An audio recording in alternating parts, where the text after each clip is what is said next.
Common sense. एक पंडित जी के घर में उनकी पहली संतान का जन्म होने वाला था। उनका नाम पंडित विष्णुदत्त शास्त्री था।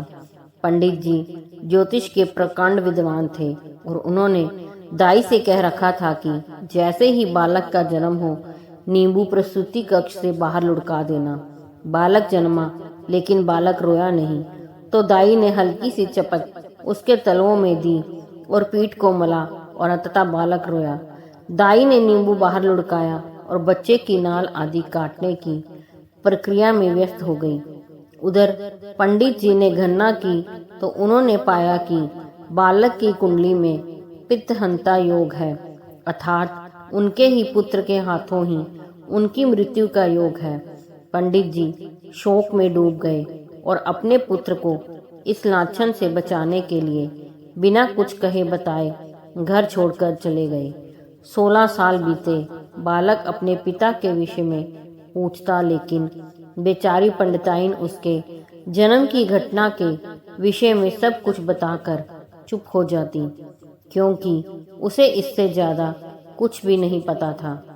अस्तु पंडित जी का बेटा अपने पिता के पग चिन्हों पर चलते हुए प्रकांड ज्योतिषी बना। उसी बरस राज्य में वर्षा नहीं हुई। राजा ने ढोंडी पिटवाई। जो भी वर्षा के विषय में सही भविष्यवाणी करेगा उसे मुंह मांगा इनाम मिलेगा, लेकिन गलत साबित हुई तो उसे मृत्युदंड मिलेगा। बालक ने गणना की और निकल पड़ा, लेकिन जब वह राज दरबार में पहुंचा तो देखा एक वृद्ध ज्योतिषी पहले ही आसन जमाए बैठे हैं। राजन, आज संध्या काल में ठीक 4 बजे वर्षा होगी, वृद्ध ज्योतिषी ने कहा। बालक ने अपनी गणना से मिलान किया और आगे आकर बोला, महाराज, मैं भी कुछ कहना चाहूंगा। राजा ने अनुमति दे दी। राजन, वर्षा आज ही होगी, लेकिन 4 बजे नहीं, बल्कि 4 बजे के कुछ पलों के बाद होगी। वृद्ध ज्योतिषी का मुंह अपमान से लाल हो गया और उन्होंने दूसरी भविष्यवाणी भी कर डाली। महाराज, वर्षा के साथ ओले भी गिरेंगे और ओले 50 ग्राम के होंगे। बालक ने फिर गणना की। महाराज, ओले गिरेंगे, लेकिन कोई भी ओला 45 से 48 ग्राम से ज्यादा का नहीं होगा। अब बात थम चुकी थी। लोग बड़ी उत्सुकता से शाम का इंतजार करने लगे। 3:30 एक आसमान पर बादल का एक कतरा नहीं था, लेकिन अगले 20 मिनट में क्षितिज से मानो बादलों की सेना उमड़ पड़ी। अंधेरा सा छा गया। बिजली कड़कने लगी, लेकिन 4 बजने पर भी पानी की एक बूंद न गिरी। लेकिन जैसे ही 4:02 हुए, धरासार वर्षा होने लगी। वृद्ध ज्योतिषी ने सिर झुका लिया। आधे घंटे की बारिश के बाद ओले गिरने शुरू हुए। राजा ने ओले मंगवा कर तुलवाए। कोई भी ओला 50 ग्राम का नहीं निकला। शर्त के अनुसार सैनिकों ने वृद्ध ज्योतिषी को गिरफ्तार कर लिया और राजा ने बालक से इनाम मांगने को कहा।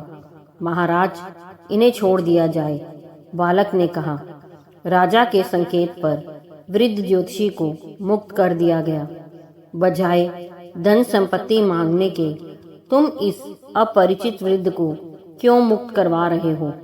बालक ने सिर झुका लिया और कुछ क्षणों बाद सिर उठाया तो उसकी आंखों से आंसू बह रहे थे, क्योंकि ये 16 साल पहले मुझे छोड़कर गए मेरे पिता श्री विष्णुदत्त शास्त्री हैं।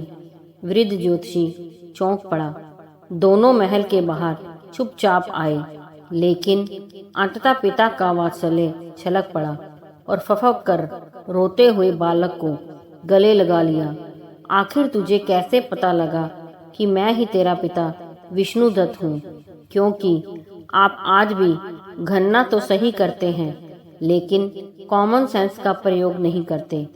बालक ने आंसुओं के मध्य मुस्कुराते हुए कहा, मतलब पिता हैरान था। वर्षा का योग 4 बजे की ही था, लेकिन वर्षा की बूंदों को पृथ्वी की सतह तक आने में कुछ समय लगेगा कि नहीं?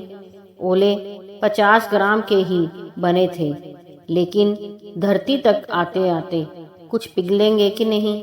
और दाई माँ बालक को जन्म लेते ही नींबू थोड़े फेंक देगी। उसे कुछ समय बालक को संभालने में लगेगा कि नहीं, और उस समय में ग्रह संयोग बदल भी तो सकते हैं, और पितृहंता योग पितृरक्षक योग में भी तो बदल सकता है ना। पंडित जी के समक्ष जीवन भर की त्रुटियों की श्रृंखला जीवित हो उठी और वह समझ गए कि केवल 2 शब्दों के गुण के अभाव के कारण वह जीवन भर पीड़ित रहे, और वह थे कॉमन सेंस। दोस्तों, अगर कहानी पसंद आई हो तो लाइक, सब्सक्राइब, शेयर जरूर कीजिए।